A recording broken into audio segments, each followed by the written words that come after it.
Assalamualaikum warahmatullahi wabarakatuh teman-teman sekalian. Jumpa lagi dengan saya Iqbal Salihin Harahap di channel Bantu Bisnismu. Di sini kita akan membahas mengenai keuangan, manajerial dan bisnis. Dan pada kesempatan kali ini kita kedatangan tamu Mas Sasa ya. Mas Sasa nama lengkapnya Aryansah Akbar, dan habis ini kita akan bicara mengenai branding atau perusahaan branding dengan Mas Sasa ini. Tapi setelah yang satu ini, tonton video ini sampai selesai.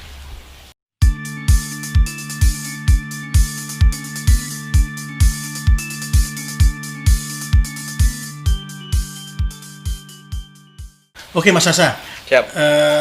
kita kenal sudah lama ya? Ya. Berapa puluh tahun kita kenal? Mulai SMA ya. Mulai SMA ya kita kenal ya? Dan kita udah tua ya. Oh, enggak. Tua sendiri, jangan ajak-ajak. Siap. Jadi pada kesempatan kali ini kita ngajak Mas Sasa untuk bercerita. Mas Sasa ini kan seorang yang bergerak di bidang branding. Mas Sasa ini bergerak sebagai corporate atau personal? Oke. Jadi awalnya dulu personal. Oke.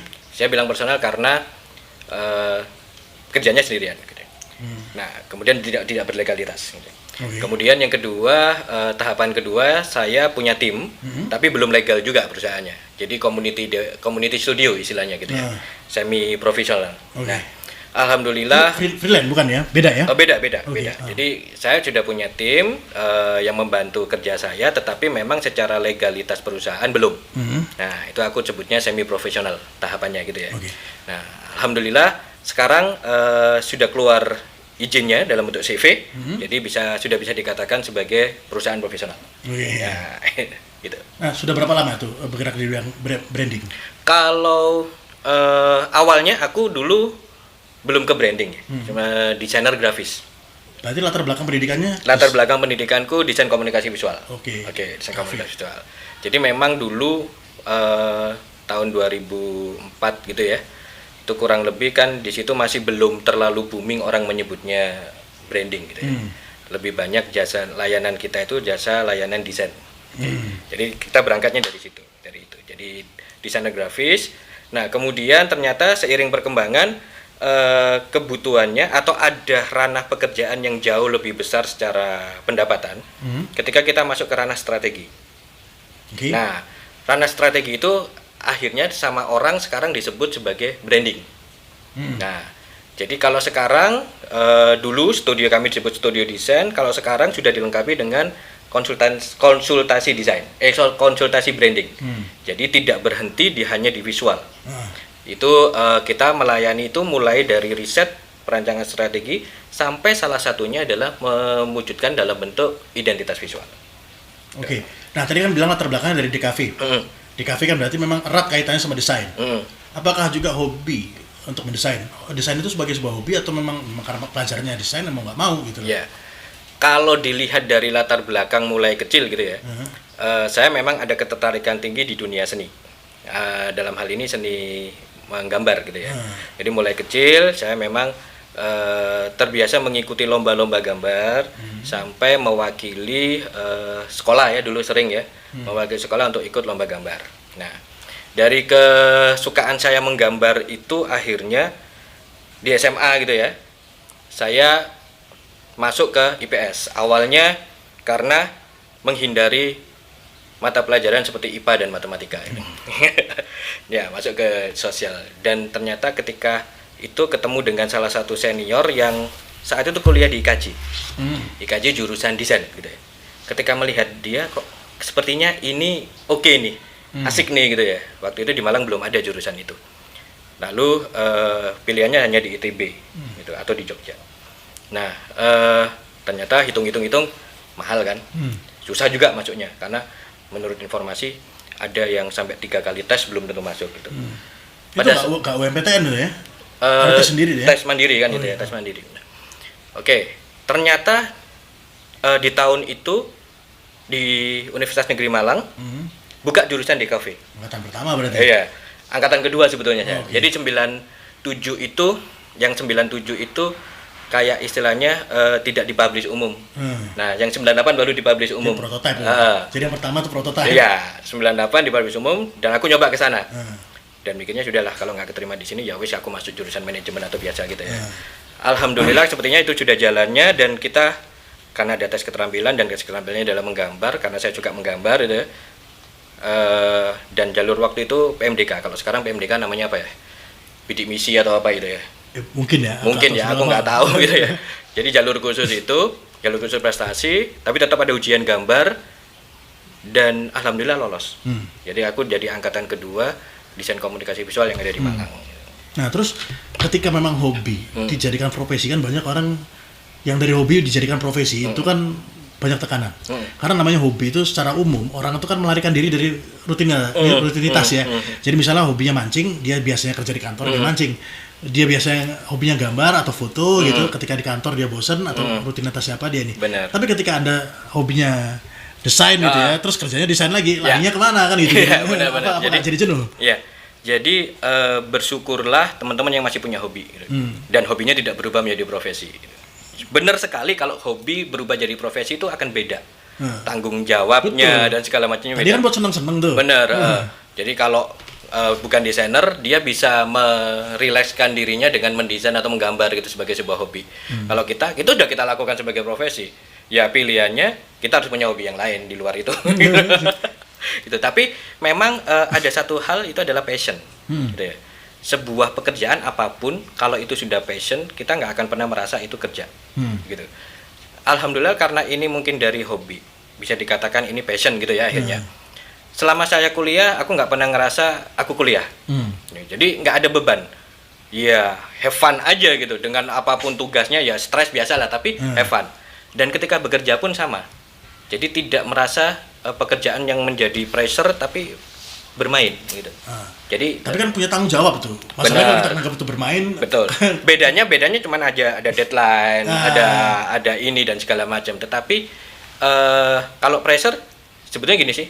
Kita melakukan sesuatu dengan senang itu kan walaupun itu sebuah pressure tapi nggak akan terlalu ini kan. Iya, karena kita suka. Ya, karena kita suka. Dan mungkin ya kecuali sering-sering diomelin gitu kan, diomelin klien gitu. Otomatis hobinya salah satu ya mau nggak mau ya jadi diomelin klien juga. Jadi hobinya supaya suka, nggak jengkel. Nah, terus tadi kan bilangnya kan dari sendiri terus punya CV dan lain-lain. Secara profesional corporate itu perusahaannya Mas Hasan ini apa namanya? Lojinawi kan? Lojinawi. Nah, Lojinawi ini berdiri mulai kapan sih? Kalau secara embrio gitu ya. Secara embrio itu mulai 2004. Oke, 2004. Nah, secara nama kemudian menjadi Lojinawi ini kurang lebih di 2012. Oh, lama juga ya? 2012 itu nama Lojinawi akhirnya kita. Jadi 2004 sampai 2012 itu sebetulnya kita tetap berjalan dengan basic industri ini, tetapi namanya berubah-ubah. Oke, berubah-ubah karena ya ketemu orang, partner, kemudian membesar, lalu tidak cocok dan segala macam itu ya naik turun gitu ya. Kemudian akhirnya di 2012 sampai sekarang kok tidak berubah. Berarti kalau dengan nama Lojinawi ini di 2012. 2012 ya. Tapi kalau secara industri kita sudah berjalan di 2004. Nah, terus konsultan branding. Konsultan itu apa sih sebetulnya? Kalau misalnya apalagi yang terkait sama branding ya. Kira-kira apa sih kegiatannya konsultan itu? Jadi gini, konsultan itu memberikan arahan kebijakan. Jadi kadang begini, ada orang yang membutuhkan jasa layanan branding, tujuannya pasti sama, bagaimana dia menambahkan value di perusahaannya untuk bisa berkembang. Tetapi dia butuh pendapat ahli supaya yang dia lakukan ini tidak salah. Karena mungkin dia tidak menguasai secara esensial apa yang harus dilakukan. Nah, disitulah kami muncul. Meskipun perusahaannya sudah lama berdiri ya? Walaupun perusahaannya sudah lama berdiri. Jadi kan tidak semua pengusaha menguasai lini di dalam perusahaannya. Pasti ada yang dibutuhkan expert-expert yang mereka hire atau mereka minta pendapat untuk menyusun satu strategi. Nah, kalau kami di branding ya strateginya yang disusun adalah strategi branding gitu kan. Gitu. Nah, terus kalau tadi Mas Asa bilang bahwa seorang pengusaha kan nggak harus ngerti semua, ini nggak mesti expert di semua bidang. Nah, lebih efisien mana sih sebetulnya meng-hire konsultan atau dia punya tim sendiri untuk brand, untuk mengusahakan brandnya dia? Nah, berarti gini, analoginya begini, sebetulnya seringkali orang menyalahartikan atau mensimplifikasi gitu ya, mensimplifikasi branding itu hanya sebagai sebuah visual. Nah, sehingga dengan pemahaman itu dia membentuk tim. Nah, padahal sebetulnya yang dia bentuk tim ini adalah tim desain, bukan tim branding. Nah, karena apa? Karena ketika kita ngomong branding itu banyak ranahnya. Desain atau visual yang menjadi hasil akhir yang dilihat orang itu hanyalah penerjemahan akhir, salah satu bagian. Nah, kalau kita ngomong branding, ada strategi komunikasi di dalamnya, ada riset, ada bauran juga dengan marketing mix, gitu kan, promotion, price dan segala macamnya. Nah, ini yang seringkali harus dilihat dulu oleh perusahaan. Dia bener bikin tim branding atau sebetulnya itu tim desain, gitu. Karena kalau ngomongin branding, timnya harusnya nggak cuma isinya orang desain, ada orang komunikasi, ada orang pemasaran dan segala macamnya. Nah, mana yang lebih efektif? Ya, kalau saya mending konsultannya tetap, gitu ya, konsultannya tetap terlepas. Maksudnya karena ini kan kalau dia mengumpulkan banyak orang dengan banyak keahlian juga akhirnya ada satu masalah lagi adalah memanage sistem komunikasinya itu bagaimana. Kalau dia memang paham, it's okay. Atau dia meng-hire seorang manajer kan? Atau dia meng-hire seorang manajer, akhirnya pengeluarannya kan tinggi. Oke. Tapi kalau dia meng-hire konsultan dan konsultannya dipertemukan dengan tim desain, ini akan jauh lebih efektif dong. Gitu. Karena itu tadi yang terjadi sebetulnya umum di perusahaan adalah mereka membentuk tim desain yang disebut tim branding. Nah, kemudian akhirnya targetnya yang diberikan ke tim desain ini adalah branding. Kalau pas dapatnya pas, gitu ya, orang-orang yang akhirnya bisa berkembang ke branding, oke, gitu. Tapi kalau enggak, sebetulnya mereka hanya seorang desainer gitu, diberi beban branding, overload. Karena dia harus mikir lagi kontennya itu apa. Jadi nggak cuma buat gambar doang ya. Enggak. Buat story di belakang itu kan harus ada story-nya, premis brandnya apa, konsep brandingnya bagaimana, aktivasinya seperti apa. Dan aktivasi itu tidak ngomong masalah visual toh. Ada program, gitu kan, ada program, ada event, ada segala macam. Jadi harusnya kalau kita bisa simpulkan bahwa dengan adanya konsultan branding ini lebih menghemat pengeluaran dari entrepreneur, dari perusahaan ya. Karena daripada dia ngeluarin ada tim desain, ada tim content creator, terus dan mungkin ada tim-tim lainnya, udah mending hire konsultan aja lah gitu ya. Jadi sehingga tim yang di dalam perusahaan itu bisa fokus di visualisasi yang menerjemahkan strategi-strategi guide yang sudah kita bikin. Nah, tetapi ada juga pilihan bahwa ini juga nggak harus ada tim sendiri, vendor gitu kan. Nah, karena bagaimanapun juga vendoring kemudian outsourcing secara bisnis mungkin jauh lebih menguntungkan dibanding harus memanage tim sendiri. Karena kalau memanage tim sendiri harapan semua pengusaha sih bayar satu orang dapat banyak gitu kan ya. Tapi itu kan jarang terjadi itu. Yang istilahnya 1 dibanding 1000 kita dapat 1 orang yang memang menguasai semuanya gitu. Nah, akhirnya kan yang paling realistis harus bikin tim ini dan kalau itu dalam satu perusahaan akhirnya ukurannya jadi gede. Kontrolnya susah ya. Kontrol ukuran. Tapi kalau misal konsultan handle semua ya. Konsultan handle semua, kemudian nanti bekerja sama dengan divisi di dalam perusahaan atau kalau tidak ada divisi dalam perusahaan biasanya dikomunikasikan dengan vendor yang disewa perusahaan. Oke. Terus tadi kita bicara masalah branding. Seberapa penting sih misalnya ya branding bagi perusahaan yang baru memulai usahanya? Oke. Jadi branding itu sih logikanya gini sederhananya. Kita punya tanah nih gede gitu ya. Kemudian kita pingin mengolah tanah tersebut. Nah, supaya tahu seberapa luasnya batasannya kita kan butuh pagar nih. Nah, branding itu pagarnya. Brandingnya pagarnya. Sehingga apa yang dilakukan baik itu dari sisi marketing, promosi, di dalamnya ada promosi, ada penentuan strategi harga, distribusi dan sebagainya. Itu ada ranahnya, ada guide-nya. Nah, ini yang disebut dengan branding. Kalau dia perusahaan yang baru memulai, sudah aware terhadap branding, gambarannya adalah kedepannya dia akan jauh lebih mudah melangkahnya, menentukan strategi-strateginya karena sudah jelas aku kemana. Target pasar misalnya contoh ya. Jadi target pasarnya siapa, kemudian apa yang harus dipahami oleh pasarnya dia nanti tentang produknya gitu kan. Karena ada namanya positioning, ada namanya diferensiasi gitu kan. Produknya harus jelas positioningnya dibandingkan dengan kompetitor itu di atas atau di bawah gitu kan. Kemudian diferensiasinya, bagaimana kalau produknya sama sejenis tapi tetap bisa dibedakan. Nah, sehingga lebih fokus. Nah, iya, tapi kan kebanyakan orang kan kayak gini ya, masa saya kan. Orang anggap yang penting saya jualan dulu deh, branding nomor sekian. Padahal kan kalau dibilang ini sebuah lahan, ini ada pagernya nih. Nah, Jadi branding di sebagian orang itu pemikiran kan ini suatu aktivitas yang tersier, bukan yang primer. Padahal ini brandingnya sebetulnya tidak lepas dari pemasaran juga kan, strategi pemasaran, penjualan. Nah ini gimana sih caranya membuka mindset orang bahwa branding itu sebetulnya juga satu ikatan yang penting, nggak bisa terlepas dari pemasaran, dari strategi pemasaran dan lain-lain. Memang tidak menutup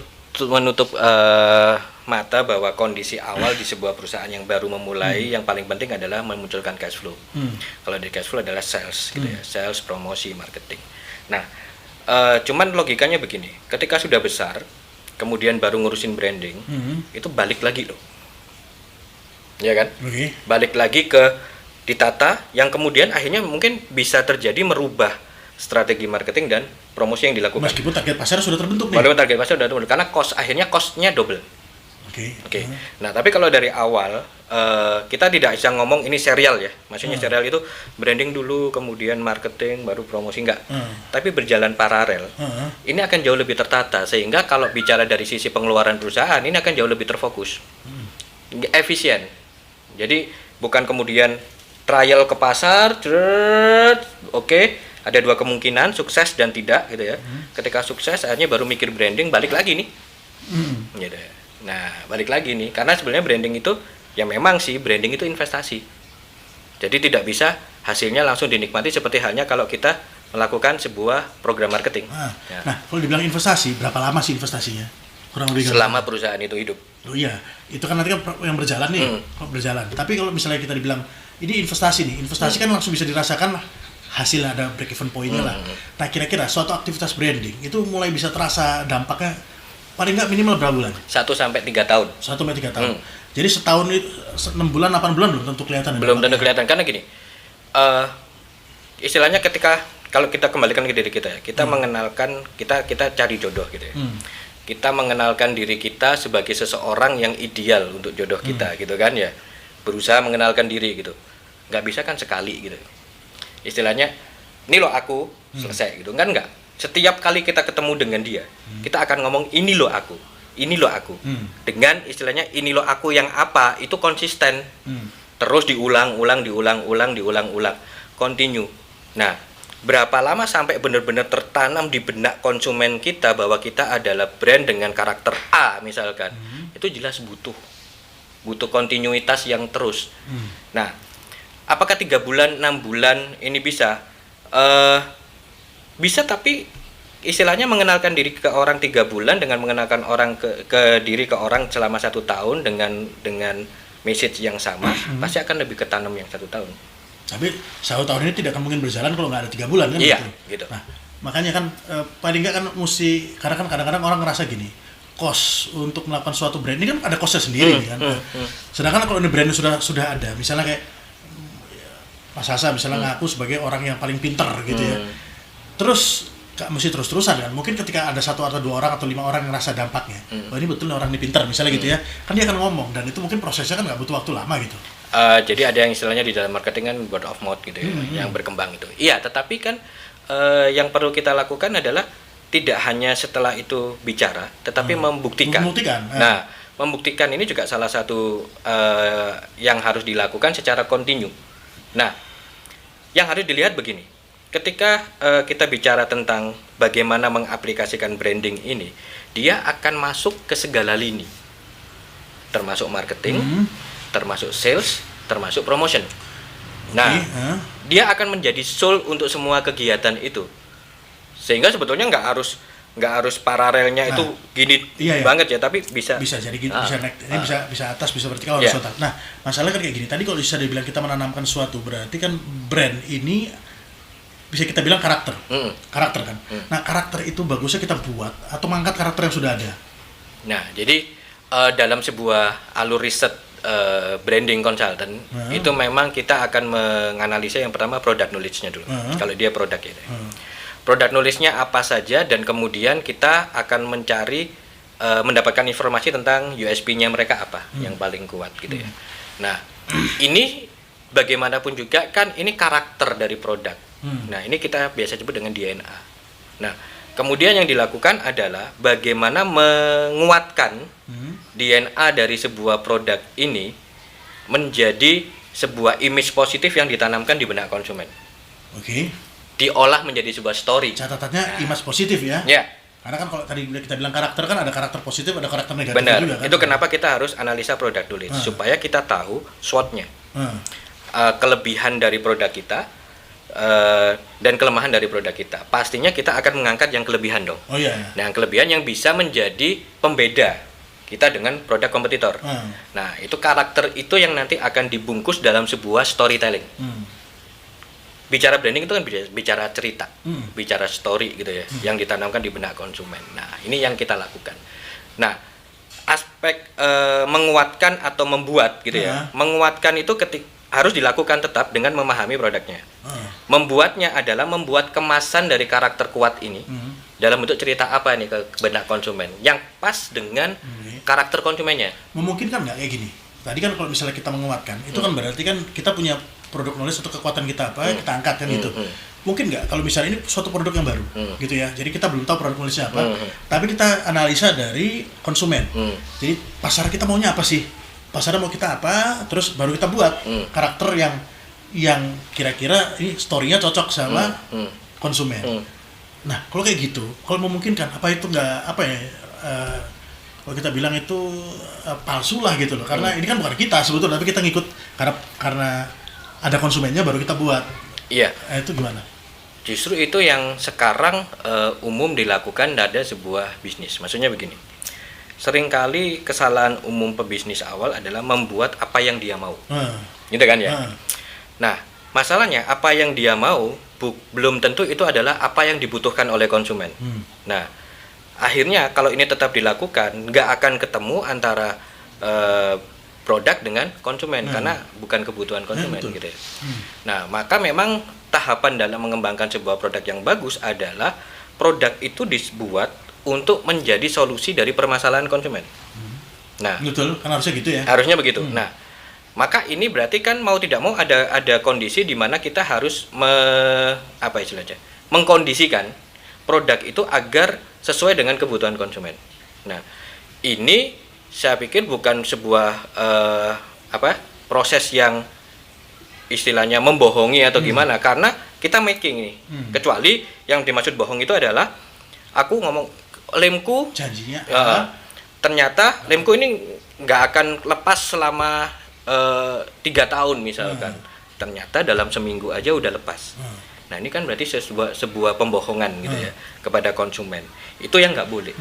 Tetapi kalau meng-create sebuah produk agar sesuai dengan kebutuhan konsumen, lalu komunikasinya dibuat sesuai dengan karakter konsumen, ya itu memang alur bisnis yang harus dilakukan gitu loh. Dan branding nanti posisinya di situ adalah menguatkan hal itu, mengamplify itu. Mengamplify itu supaya benar-benar tertanam di benak konsumen gitu. Nah, kalau tadi kita bicara ini tentang branding, kalau dibilang tadi masalah karakter, ini kan karakter ini kan tidak melekat hanya kepada bisnis. Dan branding kayaknya kalau misalnya apa yang di Mas Sasa katakan, ini sebetulnya pengenalan atau amplify tadi ya, mengamplify suatu story atau suatu positif, bisa dipakai juga selain sama bisnis kan, mungkin sama bidang-bidang lain, politik gitu misalnya bisa juga. Bisa. Jadi kalau dulu memang kita ngomong branding itu urusannya sama produk gitu ya, produk atau perusahaan. Nah, tapi semakin ke sini branding itu mekanisme membranding itu digunakan dalam berbagai aspek. Contohnya yang paling gampang adalah karena dengan perkembangan sekarang politik itu menjadi dinamika yang nomor 1 gitu ya. Para politikus kita itu melakukan yang namanya personal branding. Iya. Ya, menguatkan karakter mereka gitu ya. Bagaimana mereka dikenal sebagai seorang politikus yang secara esensial semuanya ingin dikenal sebagai yang membela rakyat. Ya, gitu kan ya itu. Walaupun rakyat yang mana kita nggak tahu. Yang membela rakyat. Nah, itu bisa juga terjadi. Nah, bahkan dalam ranah pemerintah daerah ataupun pemerintah pusat, mereka juga sudah mulai aware ke dalam branding. Kalau dulu kan orang bikin apa ya istilahnya? Sebuah identitas visual lembaga itu ya yang penting ada gitu kan, dan segala macamnya. Tapi sekarang kan sudah mulai aware para BUMN bagaimana membuat identitas visualnya jauh lebih menarik, jauh lebih sesuai dengan filosofinya, jauh semangatnya tersampaikan kepada konsumennya dan segala macam. Nah, kalau negara bahkan mulai aware bagaimana mereka membuat event-event kenegaraan itu sebagai sebuah representasi ke bangsa lain itu dengan sangat baik, dengan terkemas sangat bagus seperti Asian Games kemarin itu juga di dalamnya ada proses branding. Gitu. Kemudian di ranah pariwisata bagaimana kita mengenalkan gitu ya, memberikan satu soul, satu cerita, satu karakter pada satu daerah, itu akhirnya masuk yang namanya destinasi branding. Nah, ini yang sekarang dilakukan di ranah branding. Jadi sudah mulai meluas. Dan kami itu lebih ke sosial tadi ya, sosial pariwisata dan budaya tadi. Nah, jadi tidak hanya bicara sosial, branding juga berdampak secara ekonomi. Kalau di destination branding itu ada namanya tourism trade investment. Jadi TTI ini bagaimana branding akhirnya dapat menciptakan kunjungan wisata, ya. Kemudian dari kunjungan wisata itu trade-nya naik, transaksi naik. Dengan transaksi naik, ekonomi di sebuah daerah bergerak dan akhirnya bisa mengundang masuknya investasi. Dan itu semua dalam istilahnya baurannya destination branding. Itu. KPI-nya salah satunya ke situ. Indonesia mungkin kan kayak gitu. Sudah banyak yang dilakukan di situ. Masa Jadi yang sekarang ini seperti kalau kita bicara Kementerian Pariwisata dan Ekonomi Kreatif, saat ini kan ada 5 super destinasi. Apa tuh? Jadi mereka menunjuk 5 daerah yang dikembangkan sebagai super destinasi. Jadi kalau dulu Indonesia kan yang dikenal Bali, gitu kan gitu ya. Dan bahkan sampai akhirnya Bali dikenal kayak negara sendiri bukan Indonesia kan gitu. Sekarang mereka menunjuk ada beberapa daerah lain selain Bali yang targetnya harus dikenal seperti Bali. Oke. Nah, contohnya Danau Toba salah satunya. Super prioritas destinasi Danau Toba, kemudian ada Bromo, kawasan Bromo. Nah, Bromo Semeru Tengger, BSD itu. Nah, ini dikenalkan kepada dunia internasional bahwa destinasinya Indonesia itu tidak hanya Bali. Dan ini dikembangkan tidak hanya dari sisi infrastruktur, gitu ya. Infrastrukturnya dibenerin banget gitu. Tapi juga secara branding. Gitu. Iya, berarti branding dibuat, infrastruktur juga dibuat ya. Karena kalau lihat iklan misalnya negara lain gitu ya, di iklan promosinya itu kan keren-keren tuh. Terus dan memang kalau kita datang tuh ya, tidak bohong, artinya yang dibilang ada A nih, ada B dan bersih, indah, rapi, itu betul. Ya. Kawasan Indonesia kalau dibilang seperti itu kan berarti kan PR banyak banget tuh. Nah, makanya kita ngomong branding, jangan cuma diartikan bahwa branding itu bikin logonya, gitu kan, bikin promosinya yang keren, gitu kan. Enggak itu hanya kalau di dalam skema kita puncak gunung esnya, di bawahnya banyak harus benar ya.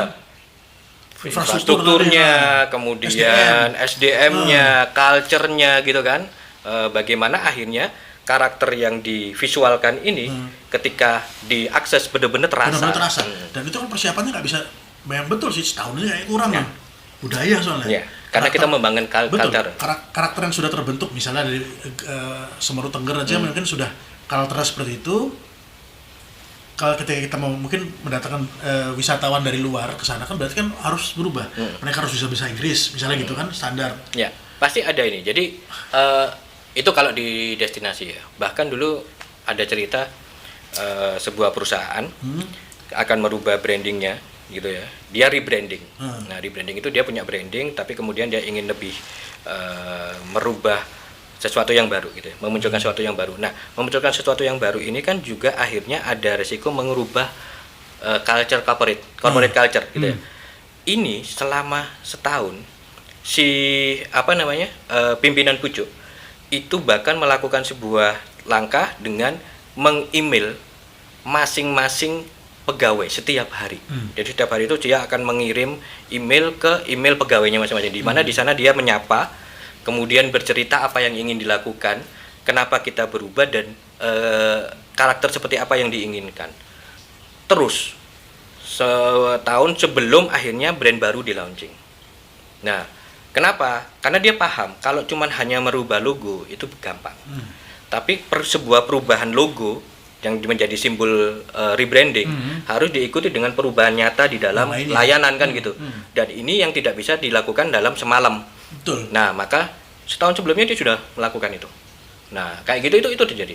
Seperti sebetulnya kasus branding bagus itu adalah PJKA. KAI. Ya, kereta api. Kita lihat dulu ya.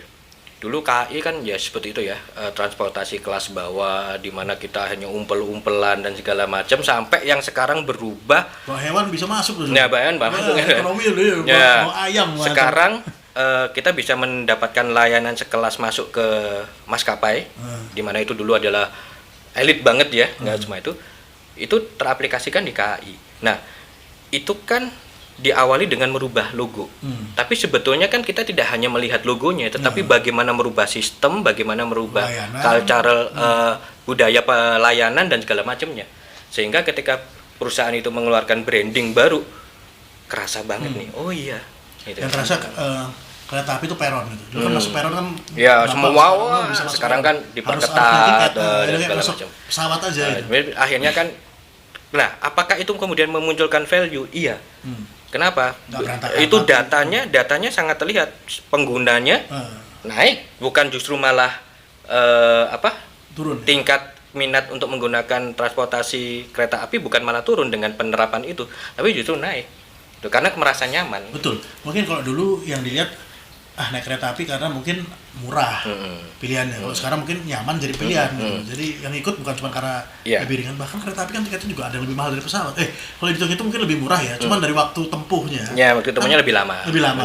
Padahal mahal seberapa. Dan bukan berarti kemudian dengan seperti itu kelas ekonominya hilang. Tetap ada, tapi dengan jauh lebih nyaman. Gitu loh. Itu kan sebetulnya menanamkan sebuah SOP bisa dijalankan bener-bener SOP pelayanan baru yang benar-benar harus dijalankan gitu, sampai ke bawah.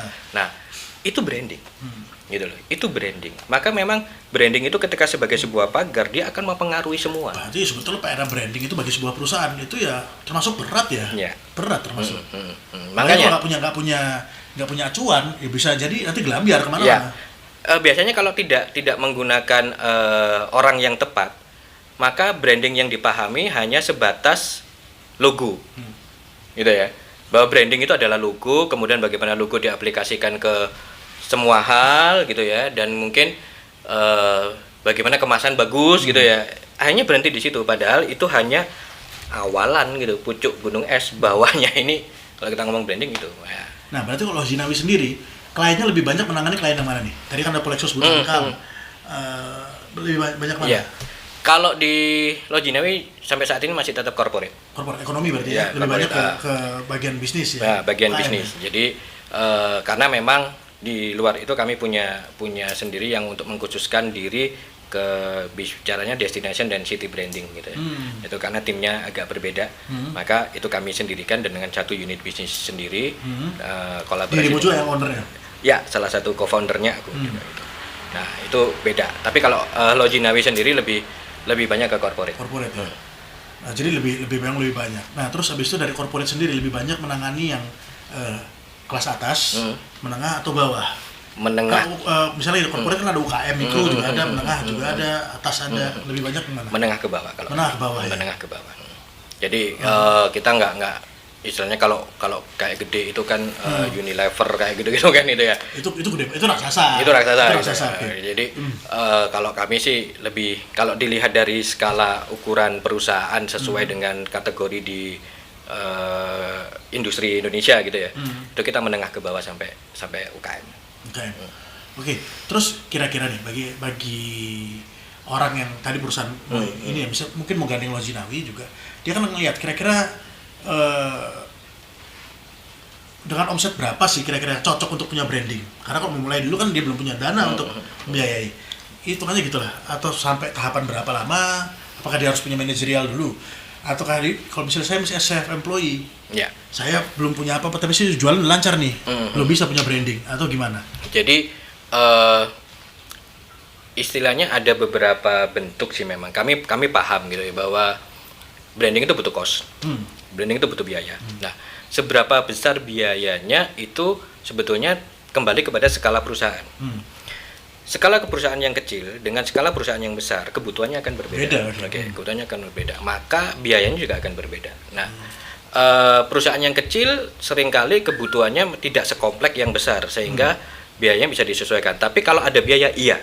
Nah, pastinya. Nah, ada beberapa metode yang digunakan oleh Lojinawi dalam mengembangkan layanannya. Jadi memang berbayar secara penuh. Satu. Satu, atau yang kedua adalah kita menggunakan ini tapi butuh keterbukaan dari kedua belah pihak ya. Persentase berdasarkan omset. Oke, jadi kalian sudah sebesar apa sih gitu kan, dan mungkin berapa persen dari itu yang nanti akan dialokasikan ke untuk branding hasil, gitu ya, hasil. Ya. Jadi tidak ada cost di situ dibayar di depan ya. Ya, jadi istilahnya tapi itu biasanya kita juga ini bukan ada cost di depan, tetapi dibayar sesuai dengan menghitung kan? Persentase. Pencapaian, gitu. Makanya tidak ada cost di depan ya, yang harus keluar banyak. Yang tidak ada cost di depan yang ketiga.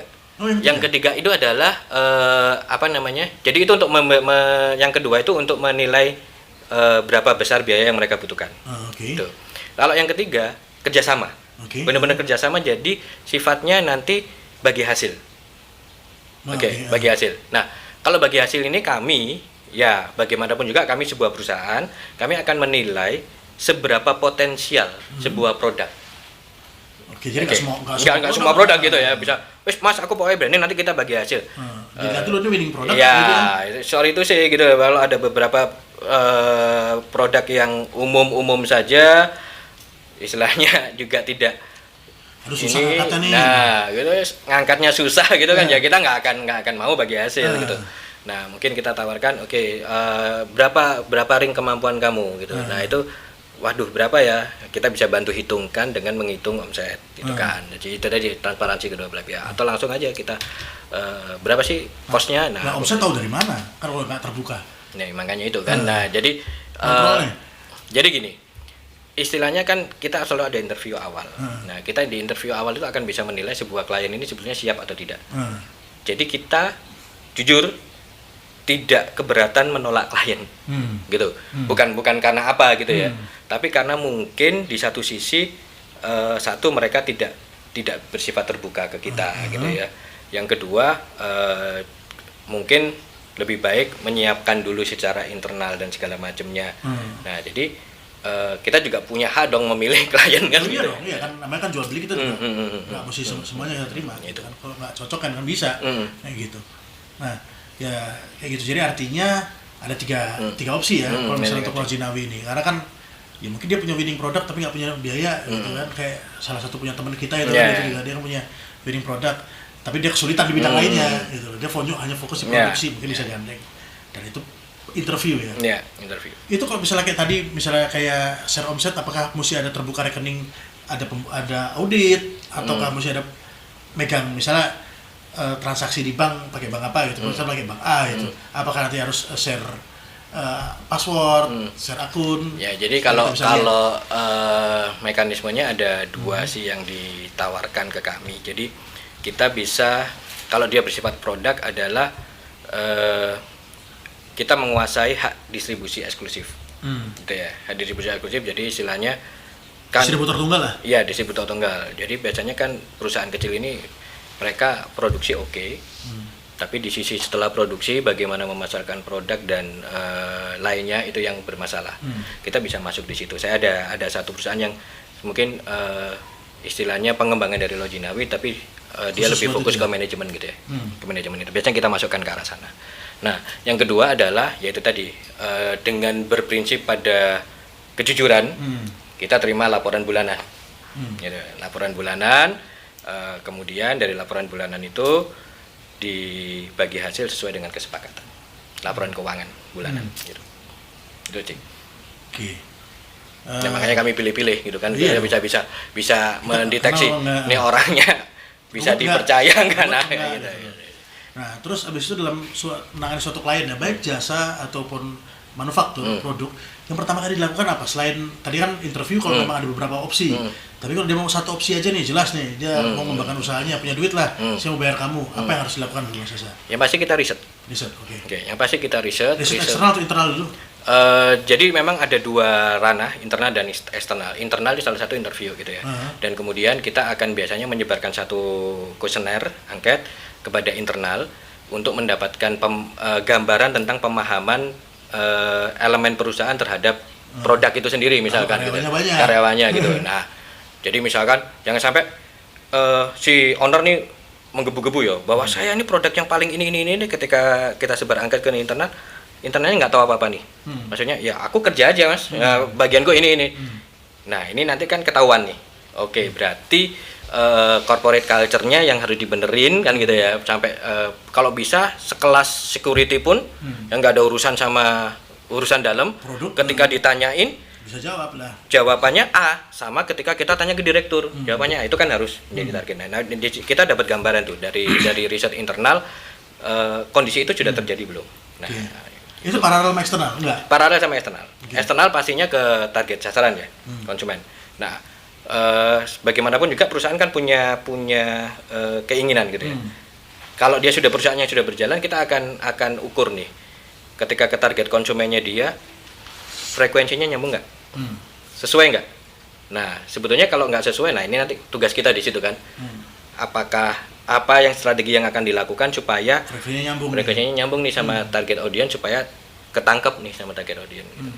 Nah memang banyaknya karena perusahaan itu membuat apa yang mereka mau, bukan apa yang konsumen butuhkan. Nah ini kalau sudah terjadi seperti itu ya, kita ada beberapa pilihan strategi untuk bisa dilakukan supaya ini. Kira-kira nih untuk menjalankan strategi branding tadi, mulai dari riset sampai aplikatif itu butuh waktu berapa lama? Kalau sama konsultan ya maksudnya? Ya, kalau konsultan ya, kami memberikan tenggang waktu itu 3 bulan. 3 bulan kalau jadi gini ya, branding yang saya maksud di sini yang benar-benar branding loh ya. Nah, karena beberapa perusahaan datang pengennya branding, ternyata butuhnya cuma logo atau kemasan desain, gitu ya, atau desain media promosi dan campaign gitu. Nah, itu beda. Kalau itu mah 5 hari kerja gitu ya, selesai gitu ya. Tapi kalau ini yang benar-benar branding itu biasanya kita memang 3 bulan, dimulai dari riset internal dan riset eksternal, kemudian pengolahan data. Dari data kami tim strategisnya akan menyusun sebuah pola strategi, kemudian dikomunikasikan lagi dengan perusahaan, lalu perusahaan memberikan umpan balik, kita sesuaikan. Kalau sudah oke, strategi ini kemudian di breakdown lebih detail. Nah itu biasanya 3 bulan. 3 bulan awal. Tapi untuk mengawal strategi ini, jadi strategi udah dibuat ya. Tapi strategi dijalankan kan kudu dikawal ini. Kalau misalnya yang paling paham adalah yang membuat strategi. Nah itu gimana tuh? Bisa kelanjutannya? Ya jadi ini MOU kontrak kerja kita kita bagi memang. Biasanya adalah di pengembangan strategi selesai, itu close kontrak, dan kemudian untuk pendampingan, nah itu kalau tidak ada kontrak khusus, ada kontrak baru pendampingan, maka kita tidak mendampingi secara intens. Kalau tidak ada, berarti kita hanya secara kondisional. Secara kondisional itu adalah memberikan advice ketika dibutuhkan. Maksudnya gini, setelah 3 bulan selesai dia dapat jadi gitu ya. Oke mas, selesai ya, selesai. Oke. Kemudian dia mengaplikasikan aktivasinya berdasarkan strategi yang kita bikin dengan vendor-vendor lain. Gitu. Dengan vendor-vendor lain. Malah bukan sama Lojinawi? Bukan. Misalkan digital marketingnya ke perusahaan A gitu ya. Maka di awal perusahaan A kami berikan kesempatan untuk ngobrol dengan kami sekali. Ya, setelah itu apa yang kamu lakukan terserah. Jadi yang perlu kami informasikan ada strategi yang kami buat ini brandingnya ini oke, sudah terjemahkan gitu. Nah ketika tadi perusahaan tadi nggak cocok sama A, pindah lagi ke B. B boleh lagi kalau Lojinawi? Ya sebetulnya tanpa harus ketemu kami pun di buku itu sudah bisa dibaca. Tetapi kalau ada yang kurang jelas tentang buku itu, dia bisa menghubungi kami. Iya, tetapi tidak continue. Nah kalau perusahaan itu kemudian meng-hire kami baru dengan jasa pendampingan aktivasi, maka kita akan menciptakan KPI dari bulanan sampai 3 bulan sampai 4 bulan sesuai dengan masa kontrak yang disepakati, dan benar-benar in charge secara khusus mengevaluasi baik itu jalannya perusahaan maupun jalannya vendor. Jadi walaupun kami mendampingi, tidak harus vendornya juga kami, bisa juga vendor yang lain. Tapi pengawasannya pokoknya sesuai. Pengesuai. Jadi istilahnya kita jadi Satpol PP nih. Jadi kalau nggak perlu kalau misalnya nggak pas, ya kita tegur dan segala macam. Tapi kalau tidak pendampingan ya kita konsultasi biasa konsultatif aja. Itu. Masalah peneguran dan lainnya itu dari perusahaan. Nah terus abis itu kalau misalnya kita bicara masalah jasa konsultan sendiri, ini sebetulnya bisnis atau lebih ke arah profesi sih? Apa maksudnya bisnis? Gini. Kalau bisnis kan berarti kan ini bisa diwariskan, gitu mungkin ya bisa diwariskan. Tapi kalau ini kan semuanya kan otaknya ada di desainnya, ada di Anda sendiri nih.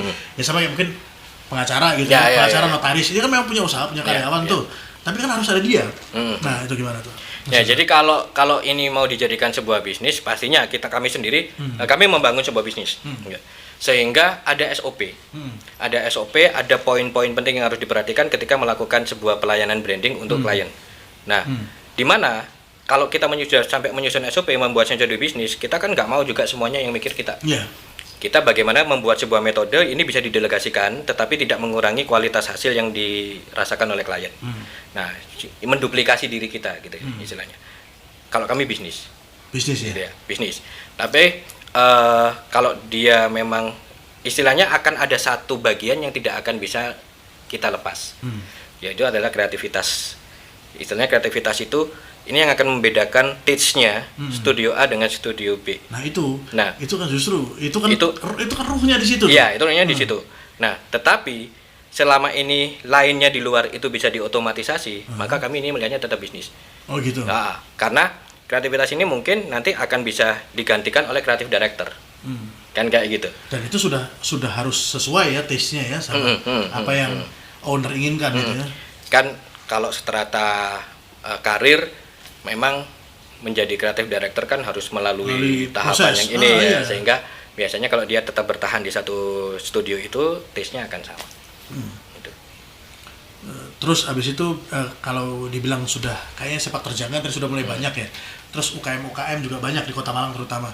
Nah, ada pengalaman yang menyenangkan nggak dalam menangani sebuah klien gitu loh? Ya. Pasti kan ada menyenangkan ada. Ya. Kita ngomongin menyenangkannya dulu aja. Jadi memang yang paling menyenangkan itu adalah ketika kita melihat bahwa apa yang kita lakukan, brand strategi yang kita lakukan itu memang benar-benar pas. Berhasil gitu ya, gede. Kami punya pernah mengerjakan. Ini sebut klien nggak apa-apa? Nggak apa-apa. Oke.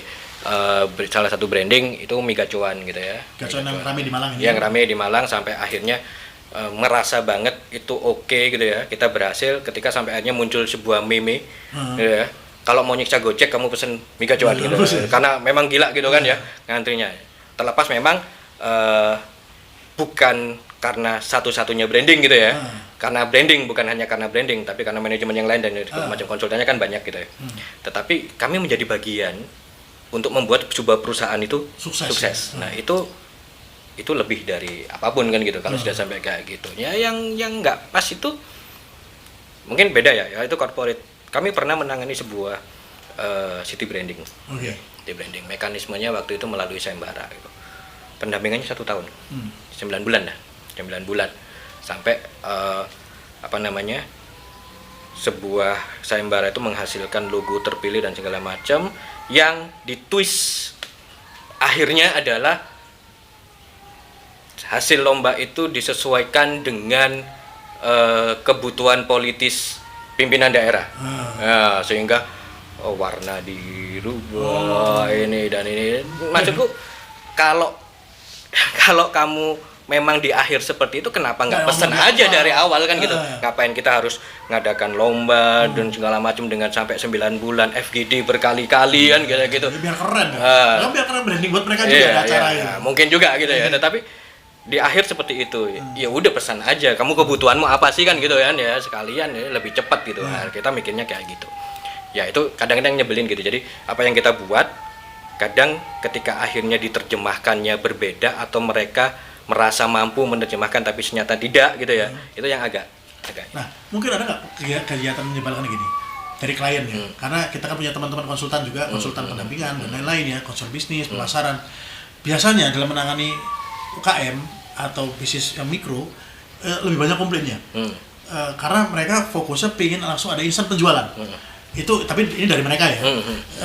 Sedangkan nggak bisa kan dari seperti Mas Sasa bilang tadi kan memang ada proses nih. Nah pernah nggak lo Zinawi misalnya menghadapi klien gitu loh, ini mana kok nggak bisa berhasil nih, katanya bisa nih kayak gini segala macam lah. Ya itu jarang terjadi karena kami di awal seperti ini. Yaitu tadi kondisi real di lapangan, banyak klien yang datang ke kami dengan menyatakan kebutuhannya adalah branding. Nah, kan kami nggak langsung terima tuh. Kita kan ngobrol dulu tuh, ngopi. Setelah itu ngobrol ternyata baru ketahuan nih kebutuhannya adalah lebih ke marketing sebetulnya gitu ya, atau promotion. Nah, apakah kita tolak? Ya itu duit. Nggak kita tolak, ngapain gitu. Cuman kita tentukan koridornya.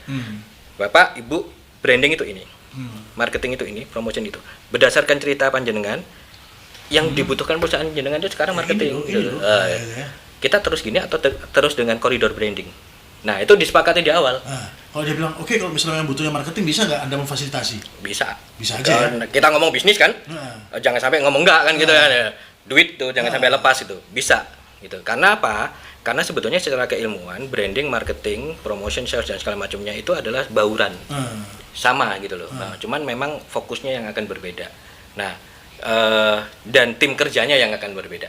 Tim kerjanya yang akan berbeda. Ya, itu aja sih sebetulnya. Jadi ya sebetulnya ya tetap bisa ya, karena tadi ini bauran, terus ya memang kan nggak terlalu jauh beda dan memang nggak bisa kan lepas marketing sama branding atau branding tanpa selling. Ya. Nggak bisa gitu. Mungkin bisa aja sih branding, tapi ada selling kan mau ngapain gitu. Ya, kalau kita salah satu yang menjadi titik berat kami adalah ketika sebuah branding diaplikasikan dia menambah value. Nah, value-nya salah satunya pastinya tidak hanya bicara masalah karakter yang tercipta, tetapi juga berdampak kepada omset perusahaan dong, gitu loh. Jadi misalkan dengan tanpa branding, misalkan dia cuma bisa jual sebuah produk yang harganya Rp500, tapi dengan branding dia bisa tanpa harus menambahkan elemen-elemen produksi apapun, dengan HPP misalkan 500 dia jual HPP 300 gitu ya. Dengan sama-sama 300 karena ada branding akhirnya dia bisa jual 1000 tuh. Nah, berarti kan salah satu value yang dia dapat itu. Ya, jadi otomatis otomatis kita brandnya bagus, value-nya naik. Nilai jualnya kan pasti naik. Orang juga jadi lebih tahu, paling lebih tahu kan yang tadinya mungkin nggak pernah dengar ini produk apa nih. Jadi dan ketika membeli itu dengan harga yang mungkin jauh lebih tinggi di pasaran dibandingkan kompetitor, tetapi dia merasa mendapatkan value yang dibangun dari branding itu tadi, dia nggak akan komplain. Nah, value itu ada kaitannya juga nggak sama bentuk produk dan jadi di kemasan dan pasti ada ya? Pasti ada, pasti mempengaruhi. Nah, tapi akan aku bilang di awal tadi branding itu storytelling gitu ya. Kadang gini, aku punya teman yang jual itu karya produk-produk pouch gitu ya, yang sebetulnya kalau secara HPP paling kejual di pasaran itu ya 10.000, 15.000 gitu ya. Tapi dia bisa jual 100.000.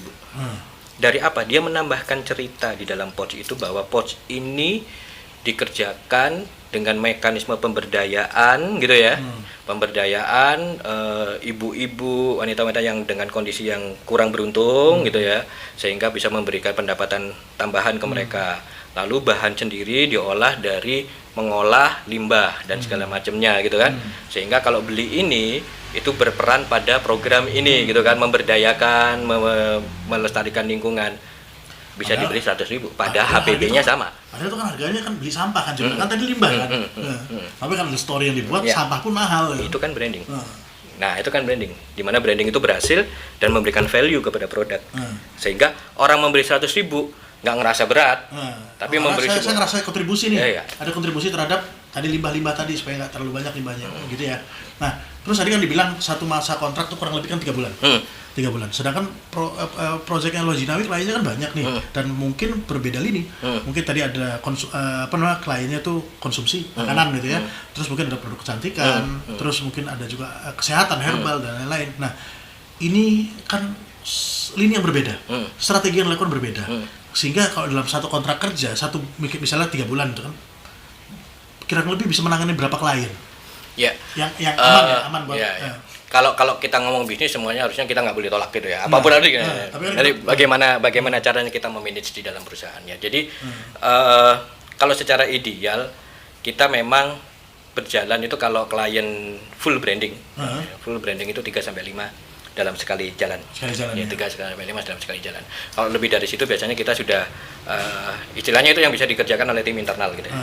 Kalau lebih dari itu biasanya kita akan sudah mulai hire untuk external tim tapi dengan SOP kita. Sudah ikut tetap dalam SOP dan pengawasan kita gitu. Nah, tapi kalau desain, ya itu tadi kan banyak klien yang sebetulnya salah kaprah masuk ke kita maunya pesen branding ternyata pesen desain. Mau desain berapapun. Kalau desain berapapun kita cuma 5 hari selesai ya, nggak ada masalah kan itu cuman pikir secara visual, konsep kreatif visual gitu. Karena kebanyakan saya pernah tanya juga sama konsultan yang lain ya, bukan branding, itu menangani klien karena profesi ya. Jadi saya harus ada di sini dan pengawasan di saya. Memang ada tim sih, tapi ruhnya ada di dia. Sehingga 1 bulan cuma bisa 3. 3 sampai 5 rata. Nah, 3. Karena kalau lebih dari itu Mas, rambut saya tipis gitu. Rontok semua ya ngeri. Dan kebetulan yang ngomong rambutnya juga sudah mulai menipis. Nah, jadi ya kenapa 3 sampai 5 itu memang range yang bisa kita awasi intensif gitu ya. Kalau lebih dari itu memang kita harus ada tim perpanjangan tangan. Dan gitu. pengawasannya juga harus lebih pengawasannya ekstra juga karena lebih kan ekstra. di luar skup kita nih. Betul. Kita harus ini lagi. Jadi 3 sampai 5 masih oke lah ya gitu. Masih oke, dan 3 sampai 5 itu benar-benar yang full branding, yang nilai kontraknya juga layak untuk kita hanya memegang 3 atau 5 gitu ya. Maksudnya 3 sampai 5 tapi kecil-kecil ya buat apa juga gitu. Yang gede. Nah, terus kalau kita mau bicara tentang proyek jangka panjang. Ini Lojinawi mau dibawa kemana? Mau seperti apa sih gedenya? Pasti mau gede toh? Iya. Dan ini kan sudah dari tahun 2000 berapa tadi? 12 ya. Jadi sampai kan 8 tahun. Kalau kita kembali lagi ke perjalanannya gitu ya. Dari studio desain yang sifatnya dijalankan personal, kemudian menjadi semi pro dengan sudah ada tim tapi belum punya sampai punya legalitas, dari layanannya hanya desain, kemudian berkembang ke consulting. Kedepannya kami pingin ranah consultingnya jauh lebih luas, yaitu kreatif consulting. Gimana tuh? Nah, jadi kalau branding itu kan memang jelas gitu ya, bahwa itu branding. Kalau kreatif consulting ini istilahnya branding itu menurut kami ya, itu di dalamnya. Tapi tidak berhenti di situ. Jadi lebih luas. Jadi lebih luas lagi. Lebih luas lagi. Jadi misalkan sampai bagaimana bukan aplikasi ya, bagaimana mereka menciptakan pendekatan-pendekatan kreatif untuk membantu perusahaan berkembang. Nah, pendekatan kreatif ini kan bisa internal, eksternal. Nah, kayak gitu. Nah, misalkan kalau kreatif ini ditarik lagi kepada kebutuhan klien, bagaimana pendekatan kreatif dengan cara-cara yang tidak lumrah, gitu. Tapi bukan berarti eksperimentasinya tinggi gitu ya. Bukan berarti kemudian hanya bicara eksperimen, tapi sebuah terobosan baru yang belum pernah dilakukan dan berdampak kepada perusahaan. Jadi kreatif consulting. Untuk consulting. Berapa lama lagi tuh kira-kira? Dengan mungkin kalau diinformasikan saat ini kami juga sudah mulai mengembangkan divisi ya. Ada satu yang sudah mulai dipecah, yaitu kreatif event consulting. Gitu ya. Itu ya kita mungkin dalam tahun ini sudah mulai melangkah ke sana. Event consulting itu gimana? Kayak IO gitu?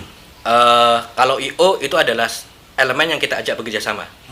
Jadi event organizer itu kan justru biasanya IO tuh ngajak vendor-vendor tuh kerja sama. Nah, ini malah. Nah, jadi kita di sini adalah menyusun konsep event sampai bagaimana kemudian konsep event itu efektif untuk perusahaan, memenuhi kebutuhan perusahaan, kan macam-macam nih kebutuhan perusahaan. Nah, ketika akhirnya mengaplikasikan atau mengeksekusi, baru nih teman-teman IO. Oh, berarti ini targetnya pasti corporate atau mungkin komunitas mungkin. Komunitas, bisa juga kota gitu ya.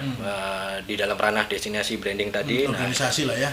Organisasi baik itu. Ya, gitu-gitu. Ya, jadi sudah ada mulai lini-lini yang kita pecah gitu ya. Jadi mungkin tidak menutup kemungkinan nanti akan ada lini Lojinawi yang lain gitu ya.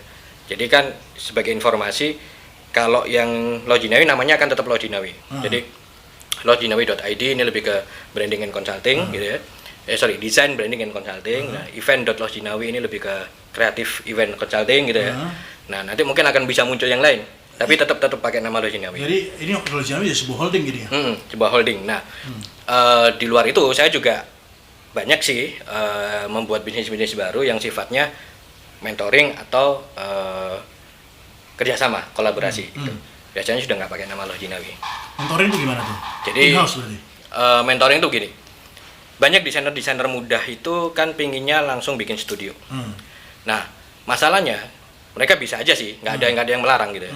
Bikin studio, tetapi yaitu dengan meniru studio yang lain, sehingga mereka justru masuk ke pasar yang saingannya udah banyak, ketat nih. Nah, mentoring itu saya biasanya akan menemukan desainer muda yang melalui penawaran juga gitu ya. Kamu mau nggak kerjasama dengan aku akan mentorin kamu bikin studio dengan melihat kemampuanmu seperti ini, nanti arahkan studionya ke arah ini.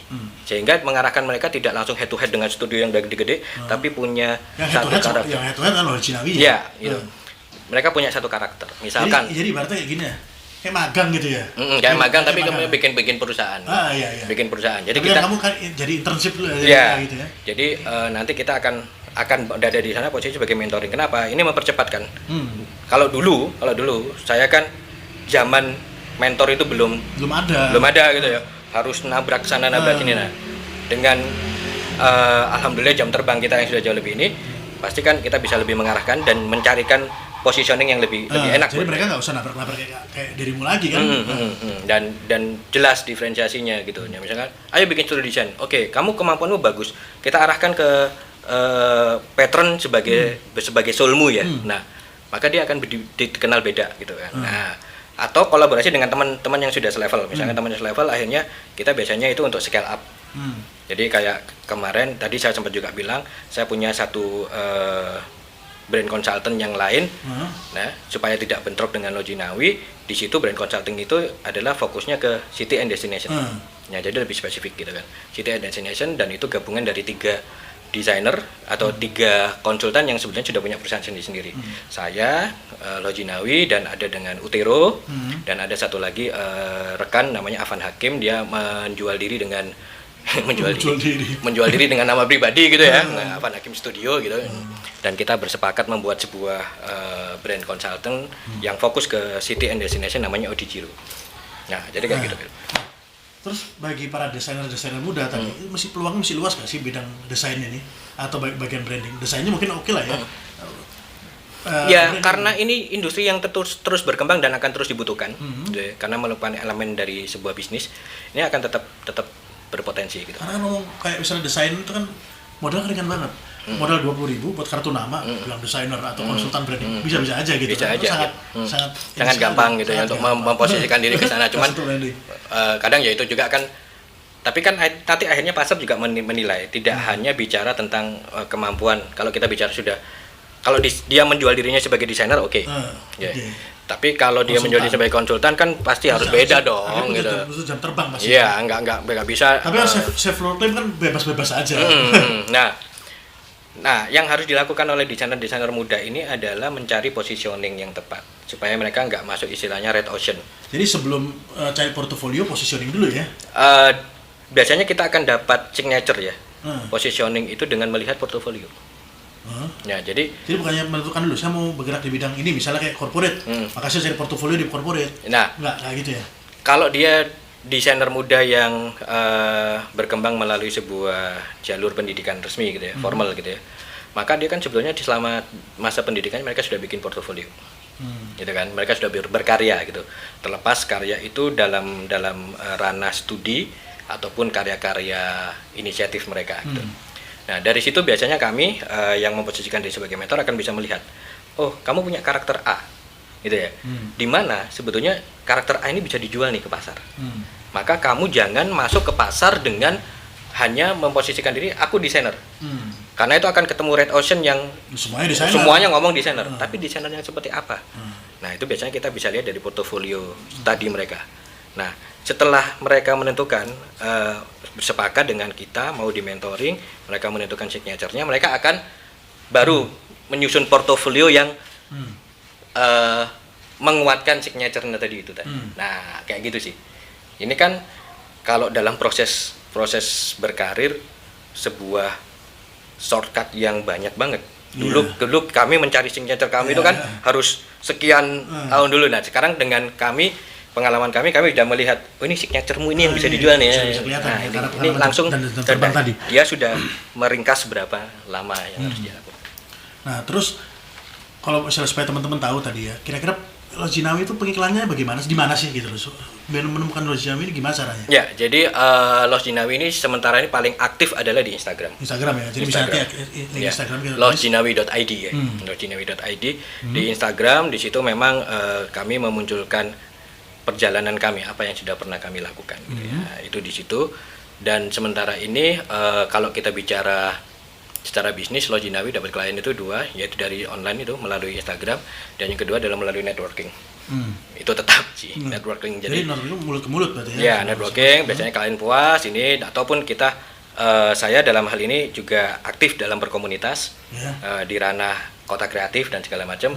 Biasanya dari berkumpul dengan sesama komunitas, berbeda latar belakang profesi dan segala macam, ini bisa diolah menjadi sebuah potensial klien. Mas, terus pas teman-teman pemirsa juga kaget. Tadi ketika dibilang ini kan target pasarnya mungkin menengah ke bawah ya, UMKM.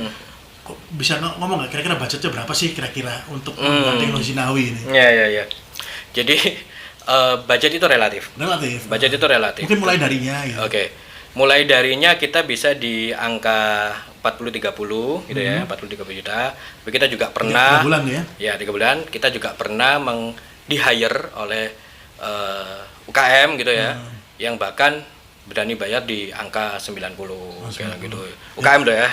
Iya, tentu. Makanya kan relatif tingkat kesulitannya. Ya, relatif. Nah, makanya tapi jangan-jangan itu kalau full branding. Nah, itu tadi loh. Kadang ternyata setelah ngobrol lebih jauh, kebutuhannya cuma desain. Iya. Nah, kalau desain mah kita ya per frame dan itu sangat. Artinya biar teman-teman nggak kaget gitu. Jadi punya gambaran. Dan itu sebetulnya tidak mahal loh. Kalau menurutku itu nggak mahal sih. Karena kalau dilihat dengan jam terbang Lojinawi dan memang itu punya kekuatan apa yang dimiliki sama Lojinawi ya, itu kita lebih meringkas. Jadi kita bisa fokus sama keahlian kita. Bener. Misalnya kayak kami ini bidang jasa kan bisa fokus, misalnya terus kamu ngurusin bisnis kami, tolong ini dibantu dong. Kami bisa fokus, nggak pecah kita ngurusin branding lagi gitu loh. Bener. Jadi ya pastinya sebuah cost dikeluarkan akan mendapatkan value yang didapatkan pasti, gitu ya. Dan sehingga itu yang kami pastikan gitu. Dan kalau kita lihat, saya pribadi ngeliat memang Lojinawi ini value-nya lebih gede daripada yang kita bayarkan. Jadi jangan khawatir kalau misalnya 30 gitu, jangan lihat langsung 30-nya, tapi lihat dapat apa dulu kan, belum tanya gitu loh. Belum tanya gitu. Nah, terus mungkin punya pesan-pesan nggak buat para desainer yang memang pengen berkembang jadi desainer konsultan branding atau mungkin dia pengen jadi desainer lah, mungkin pintu masukkan dari desain kan? Ya, mungkin ada. Ya, jadi kalau melihat sejarahnya dari Lojinawi sendiri, kalau kita pengen berkembang, jadi gini sih, ada karakter ya. Kalau kamu pengen mendesain, kamu nggak usah bikin studio desain. Begitu? Ya. Kalau kamu ingin mendesain, kamu bekerjalah kepada studi desain, maka kamu akan ketemu selama pekerjaanmu, kamu hanya mendesain. Tapi ketika kamu berpikir untuk mulai berbisnis desain, maka kamu harus siap tidak mendesain, walaupun kamu desainer. Jadi apapun gitu. Itu kan apapun itu. Jadi seperti saya, posisi saat ini kalau bisa dibilang, kalau mendesain saya hanya 20%. 80% saya buka Excel sama PowerPoint dong. Bikin brief, menghitung, merancang strategi, di mana itu adalah kalau berdasarkan basic pendidikan saya masuk ke dunia lain yang konsekuensinya adalah harus belajar hal lain, belajar baru. Nah, jadi prinsipnya dua. Kalau kamu ingin berbisnis desain, maka kamu harus siap tidak mendesain dan belajar hal baru banyak gitu. Tapi kalau kamu ingin keuangan, pembukuan, dan segala macam ya. Kalau kita ngomong strategi, branding pun itu sebetulnya ilmunya juga beda lagi kan gitu ya. Beda lagi. Kalau di desain kan di basic pendidikan kita benar-benar fokusnya visual gitu. Padahal branding ngomongnya banyak hal. Nah, tapi kalau kamu memang kemauannya mendesain, passionnya di desain ya bekerja aja studio desain. Atau menjadi freelance designer yang memang memfokuskan diri. Aku ilustrator misalkan, aku memang desainer logo, aku memang desainer publikasi gitu kan. Ya itu kamu akan ketemu dengan desain gitu. Apakah yang berbisnis akan lebih kaya daripada yang mendesain? Belum tentu juga, belum tentu rezeki kan. Ada yang teman memfokuskan diri di digital imaging, jadi memanipulasi image gitu ya. Dia bekerja atas nama pribadi untuk banyak agensi. Lebih kaya daripada agensinya. Gitu kan? Gitu. Karena 10 agensi bisa dia layanin gitu kan. Nah, kemudian ya kalau dihitung omsetnya, tapi ya itu tadi, ketika kamu menjadi desainer, kamu butuh signature. Kenapa kamu bisa memastikan diri kamu yang akan di-hire oleh orang lain kan gitu. Kalau sama aja ya daya tawarnya kan. Oke deh. Mungkin sementara ini dulu Mas Sasa. Siap. Tapi berikutnya kita ajak undang lagi untuk ngobrol hal yang lain mungkin. Siap. Oke. Terima kasih banyak Mas Sasa. Sama-sama. Oke, sukses selalu. Siap, terima kasih. Sampai jumpa di pertemuan berikutnya. Kami mundur diri dulu. Assalamualaikum warahmatullahi wabarakatuh.